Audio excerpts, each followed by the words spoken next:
Welcome to CBSE words. तो हम पढ़ रहे थे ग्रेड 7 मैथ्स का 4th चैप्टर और इस चैप्टर की 10 वीडियोस अपलोड हो चुकी है। अगर आपने नहीं देखा तो description as well as comment section में आपको प्लेलिस्ट का लिंक मिल जाएगा, वहां से देख सकते हो। आज का हमारा टॉपिक है patterns in a calendar. Calendar में क्या पैटर्न्स बनते हैं, चलिए उसके बारे में स्टडी करते हैं। तो यहाँ पर नीचे आपको एक कैलेंडर दिया है नवंबर 2024 का। Consider 2x2 squares. अब 2x2 स्क्वायर्स या 2x2 स्क्वायर्स भी आप कह सकते हो, उसको आपको कंसीडर करना है। अब ये 2x2 स्क्वायर का मतलब क्या है, मतलब जैसे ये एक स्क्वायर हमने बना दिया और 2 और 2 मल्टीप्लाई करोगे आएगा 4, यानी इसके भी हमने 4 पीसेस कर दिए इस तरह से कि 4 स्क्वायर आ जाए। तो ये 4 स्क्वायर इस तरह से अरेंज हैं कि हर रो के अंदर 2 स्क्वायर और हर कॉलम के अंदर 2 स्क्वायर। यानी अगर हम रो वाइज देखें तो फर्स्ट रो देखो 1 2 2 स्क्वायर, सेकंड रो देखो 1 2 2 स्क्वायर। इसी तरह से अगर हम कॉलम वाइज देखें, कॉलम ऐसे होता है ना, तो 1 2 फर्स्ट वाले कॉलम में 2 स्क्वायर, 1 2 सेकंड वाले कॉलम में 2 स्क्वायर। तो ये जो पूरा बनता है इसको हम ग्रिड कहते हैं, जहाँ पर छोटे छोटे स्क्वायर रो और कॉलम्स के अंदर अरेंज्ड हैं। तो 2x2 या 2x2 का स्क्वायर कंसीडर करने हैं, जैसे कि नीचे कैलेंडर में आपको मार्क्ड है। The numbers in this square shows an interesting property. अब ये जो 2x2 का स्क्वायर है, इसके अंदर जो नंबर्स हैं उनकी कुछ इंटरेस्टिंग प्रॉपर्टी है। चलिए देखते हैं क्या प्रॉपर्टी है। Let us take the mark 2x2 square and consider the numbers lying on the diagonals. चलिए 2x2 का स्क्वायर ले लेते हैं। ये लेफ्ट साइड में आप देख सकते हो, ऊपर कैलेंडर में थोड़ा सा गलत बना है, ये 14 और 21 को भी ले लिया, बल्कि ये ऐसे होगा तभी ना स्क्वायर बनेगा, ये बस इतना रहेगा। तो ये वाला हमने यहाँ पर ऐसे ड्रॉ कर दिया है। अब जो नंबर डायगोनल्स के अलोंग है उसको कंसीडर करो, यानी ऐसे तिरछा 12 और 20 ये दो नंबर हो गए। इसी तरह से 19 और 13 ये दो नंबर और हो गए दूसरे डायगोनल के अलोंग। तो 12 और 20 हो गया, 13 और 19 हो गया। इनका सम फाइंड आउट करो, यानी जो पहला वाला डायगोनल है उसमें 12 और 20 इसका सम करो, तो सम करोगे आएगा 32। 13 प्लस 19 इसका सम भी 32 आएगा। क्या ऑब्जर्व किया कि दोनों सम इक्वल आ रहे हैं, यानी डायगोनल के अलोंग जो नंबर्स हैं 2x2 स्क्वायर ग्रिड के अंदर उनका सम इक्वल आ रहा है। Let us extend the numbers in the calendar beyond 30 creating endless rows. अब नवंबर में 30 डेज होते हैं, लेकिन अगर इस कैलेंडर को हम एक्सटेंड कर दें और आगे बढ़ा दें इस तरह से कि एंडलेस रोज हमारे पास आ जाए, यानी इतनी रो जिनका नंबर खत्म ही नहीं हो रहा है, इन्हीं रो पे रो बनाए चले जा रहे हैं, तो क्या हो, जैसा कि आपको नीचे दिया हुआ है कि नवंबर में तो वैसे 30 तक ये डेज ये कैलेंडर खत्म हो जाता है, लेकिन एक और रो हमने ऐड कर दी, फिर उसके बाद रो, इस तरह से चलता चला जा रहा है। अगर ऐसा कर दें, will the diagonal sums be equal in every 2x2 square in this endless grid.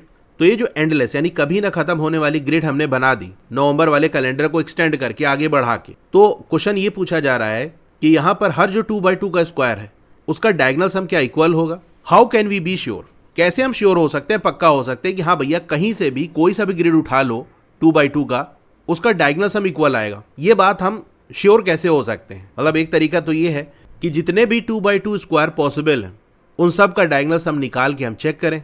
लेकिन प्रॉब्लम ये है कि ये जो ग्रिड हमने ली है वो कहीं एंड ही नहीं कर रही है, यानी यहाँ पर जो नंबर्स हैं वो अनलिमिटेड है, चलते चले जा रहे हैं। ऐसा नहीं हो रहा कि 44 पे आग खत्म हो जाएगा, फिर उसके नीचे भी रो, उसके नीचे भी रो, तो नंबर कहीं एंड ही नहीं हो रहे हैं। इसीलिए 2x2 का जो स्क्वायर है वो भी अनलिमिटेड होगा, तो सारा तो हम चेक नहीं कर सकते। यही बात नीचे भी कह रहा है, to be sure of this we can not check with all 2x2 squares as there are an unlimited number of them. Sure होने के लिए, पक्का होने के लिए हर 2x2 स्क्वायर को हम चेक नहीं कर सकते, क्योंकि नंबर जो है वो अनलिमिटेड है। इसीलिए 2x2 के जो स्क्वायर है वो भी अनलिमिटेड होंगे। तो कोई चीज़ अनलिमिटेड है तो उसको आप कैसे चेक कर सकते हो, सारे ही आप नहीं चेक कर सकते। तो क्या कर सकते हैं हम जिससे कि हम श्योर हो जाए, पक्का हो जाए कि भैया कहीं से भी कोई भी 2x2 का स्क्वायर उठा लो डायगोनल सम इक्वल ही आएगा। तो चलो कंसीडर करते हैं 2x2 square. It's top left number can be any number. इसका जो टॉप लेफ्ट नंबर है वो कोई भी नंबर हो सकता है। तो जब कभी हम कोई फिक्स नंबर नहीं रखना चाहते तो उसकी जगह हम क्या रखते हैं, लेटर नंबर का यूज़ करते हैं कि भैया ये लेटर नंबर हम यूज़ कर रहे हैं, इसकी जगह कोई सी भी वैल्यू आप पुट कर सकते हो। तो चलो कंसीडर कर देते हैं ए। अब ए की वैल्यू कोई भी हो सकती है, जैसे अगर ऊपर ये वाला मैं स्क्वायर ले लूँ तो यहाँ पर टॉप लेफ्ट वाला नंबर कौन सा है, 25 है, यानी ए की वैल्यू 25 हो जाएगी। अगर आपने ये वाला स्क्वायर ले लिया तो यहाँ देख सकते हो टॉप लेफ्ट वाला नंबर कौन सा है, 36 है, तो यहाँ ए की वैल्यू 36 हो जाएगी। तो यहाँ पर हम एक जनरल फॉर्म बना रहे हैं कि हमने ए मान लिया, एक लेटर नंबर ले लिया, अब उसकी वैल्यू कुछ भी रख सकते हो। Given that we know the top left number, how do we find other numbers in this 2x2 square. अब अगर हमको टॉप लेफ्ट नंबर पता चल गया तो और भी जो नंबर है 2x2 स्क्वायर के अंदर उसको कैसे फाइंड आउट करेंगे। As we have been doing, first let us describe the other numbers in words. अब जैसा कि हम करते आ रहे हैं, और भी जो नंबर्स है उसको वर्ड से पहले हम डिस्क्राइब करते हैं। The number two the right of A will B 1 more than 8। ए के राइट वाला जो नंबर होगा वो ए से एक ज़्यादा होगा, यानी ए प्लस वन होगा। कैसे होगा, चलिए हम देखते हैं ऊपर। तो जैसे अगर हम ये वाला स्क्वायर उठा लें तो यहाँ पर टॉप लेफ्ट वाला नंबर कौन सा है, 33। तो 33 के जस्ट राइट में कौन सा नंबर आ रहा है, 34 आ रहा है। यहाँ पर मैं एक स्क्वायर बना लेता हूँ, तो ये है 33। 33 के राइट में क्या आ रहा है, 34 आ रहा है, यानी 33 प्लस 1 आ रहा है। 33 के जस्ट नीचे कौन सा नंबर आ रहा है, 40 आ रहा है। और 40 को आप क्या लिख सकते हो, 33 प्लस 7 लिख सकते हो कि नहीं। मतलब यहाँ पर कैलेंडर दिया हुआ है ना, और आप जैसा देख सकते हो ये वेंसडे है। वेंसडे वाले कॉलम के अंदर जो भी डेट आएंगी वो सारा वेंसडे होगा। मतलब 5 को भी वेंसडे था, 12 को, 19 को, इसी तरह 33 को, 40 को। 1 वीक में 7 डेज होते हैं। मतलब जैसे आज वेंसडे है तो अगला वेंसडे कब आएगा, 7 दिन बाद आएगा। तो जैसे आज 5 है और वेंसडे है तो अगला वेंसडे कब आएगा, 5 प्लस 7 दैट इज़ 12 को।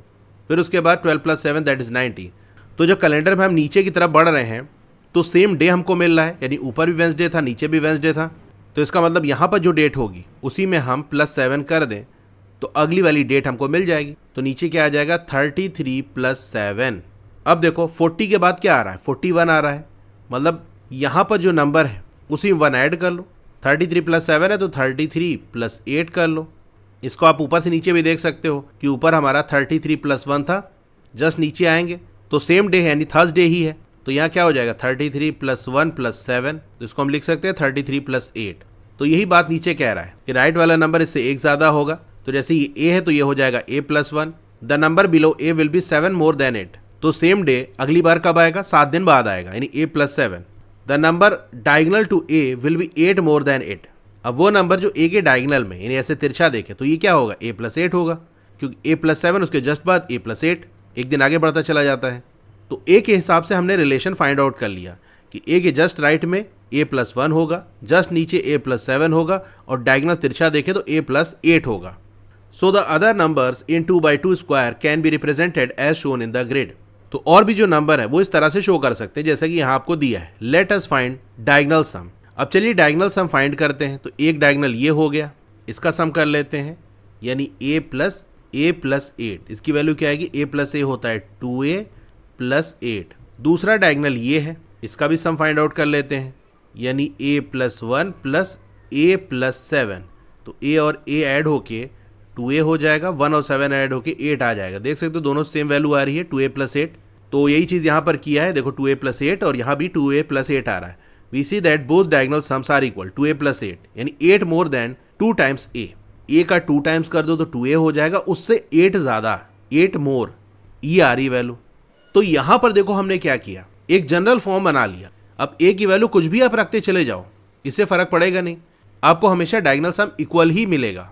Verify this expression for diagonal sum by considering any 2x2 square and taking its top left number to be a। अब इस एक्सप्रेशन को आप वेरीफाई करो डायगनल सम निकाल के। कोई सा भी 2x2 स्क्वायर आप ले सकते हो। चलो ये वाला एक स्क्वायर हम ले लेते हैं। यहाँ पर टॉप लेफ्ट वाला जो नंबर है वो क्या है, 21 है। तो a हो गया 21। अब इस तरह से हमने नीचे देखा है कि यहाँ a होगा, इसके राइट साइड में a प्लस 1 होगा, a के जस्ट नीचे a प्लस 7 होगा, और डायगनल तिरछा देखें तो a प्लस 8 होगा।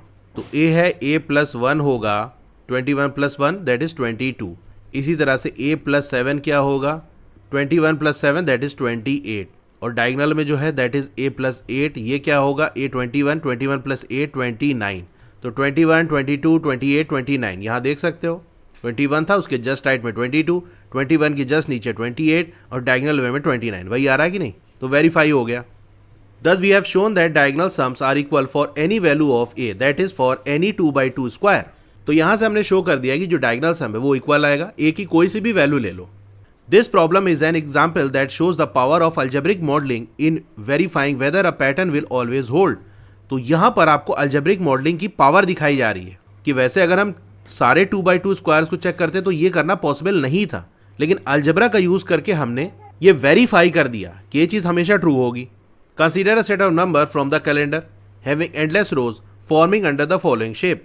अब यहाँ कैलेंडर के कुछ सेट ऑफ नंबर्स दिए हैं, इसको आप कंसीडर करो। Find the sum of all the number, सारे ही नंबर का आप सम निकालो, यानी 8, 14, 15, 16, 22 सबका सम करो। तो इसका सम आएगा 75।